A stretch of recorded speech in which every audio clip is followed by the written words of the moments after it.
Okay, folks. So we had a lot of aerosol spraying going on again out here in southern Nevada and out here in the West. And I just want to present a little bit more information. I've already covered this publication here on National Weather Modification Policies and Programs, where these agencies, the Department of Commerce and these other agencies involved, conspired behind the public's back to formulate laws and create these policies and programs for weather modification.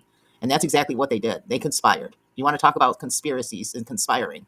Let's talk about these agencies, okay, that conspired back years and years ago, decades ago, to create these policies and programs around weather modification without the public even really knowing.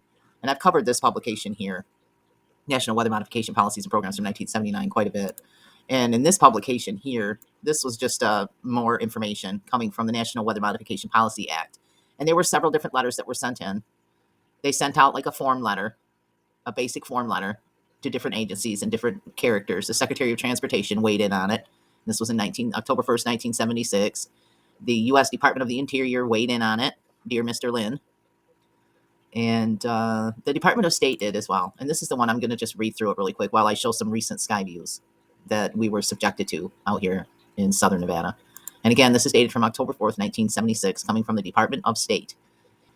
Dear Mr. Lynn, this is in response to Mr. James M. Frey's communication of September 30 requesting the department's views on an enrolled bill S-3383 to develop a national policy on weather modification.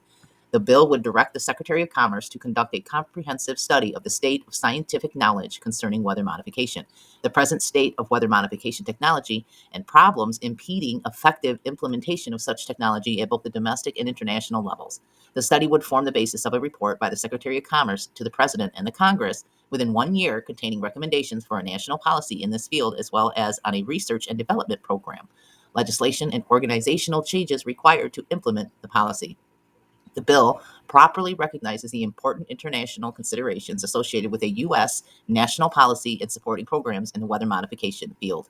It calls specifically for an assessment of the international implications of U.S. weather modification activities and an analysis of the feasibility of negotiating international agreements on the basis of alternative models which would be formulated in the course of the study.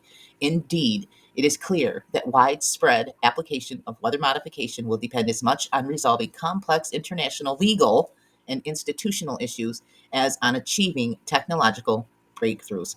The Honorable James T. Lynn, Director, Office of Management and Budget.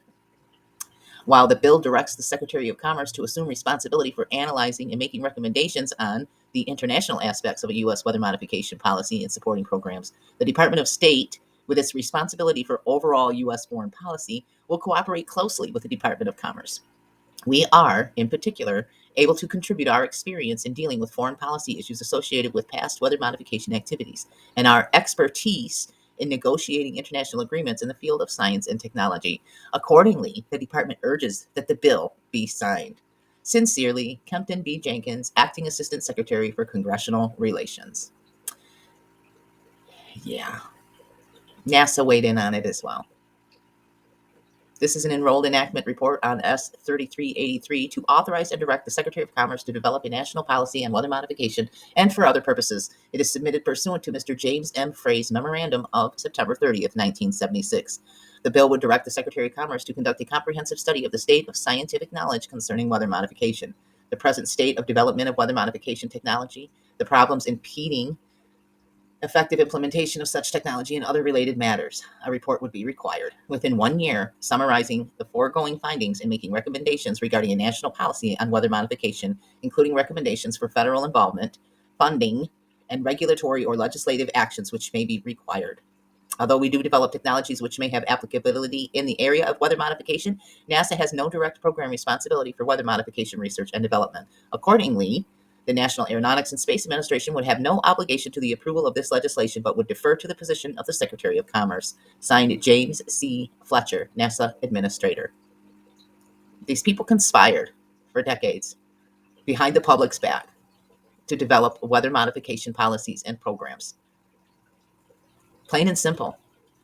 They are criminals as far as I'm concerned.